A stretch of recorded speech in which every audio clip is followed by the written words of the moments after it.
Hello everyone, we are the group 3, and we are going to show you how to digestive system and digest food. So these are the materials needed. Plastic bag as the mouth. Plastic bag as stomach. Sock as the small intestine. Plastic bag as large intestine and anus. Styro with water as the saliva. Styro with colored water as stomach acid. Styro as the body. Styro as the toilet. 1 cup of food. First, put the food inside the mouth. The digestive process starts in your mouth when you chew. The 2 main functions of the mouth are eating and speaking. The face's trigeminal nerve provides sensation feeling and helps us to bite, chew and swallow. After entering the mouth, put the water which serves as the saliva together with the food. Saliva is deeply associated with health or the functions of our body, including teeth and gums. The production of saliva is promoted when we chew food thoroughly. Saliva has various functions including chemical digestion and cleaning the mouth. Saliva helps to compact foods into softened particles for easier swallowing. Your hands will serve as the teeth. Squeeze and crush the food using your hand.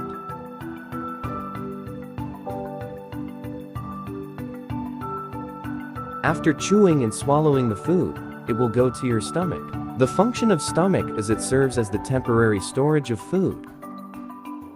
Put the colored water to the stomach as it serves as the stomach acid and is necessary for breaking down foods.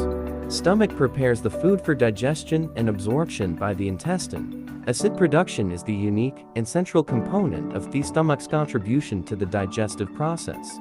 The hydrochloric acid in the gastric juice breaks down the food and the digestive enzymes split up the proteins. The acidic gastric juice also kills bacteria. After breaking down of proteins, the food particles, enzymes will move onto the small intestine. The small intestine carries out most of the digestive process, absorbing almost all of the nutrients you get from foods into your bloodstream.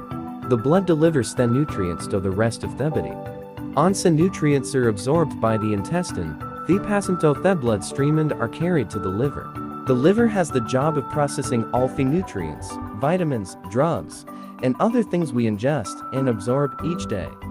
Nutrients are compounds in foods essential to life and health, providing us with energy, the building blocks for repair and growth, and substances necessary to regulate chemical processes. As peristalsis continues, the waste products of the digestive process move into the large intestine. The purpose of the large intestine is to absorb water and salts from the material that has not been digested as food, and get rid of any waste products left over. By the time food mixed with digestive juices reaches your large intestine, most digestion and absorption has already taken place. Your large intestine is the final part of your digestive tract, and digest food enters your large intestine from your small intestine. It then reabsorbs water that is used in digestion and eliminates undigested food and fiber. This causes food waste products to harden and form faces, which are then excreted. After the food under the stage of large intestine has been processed, the large intestine will now eliminate the final product through the anus.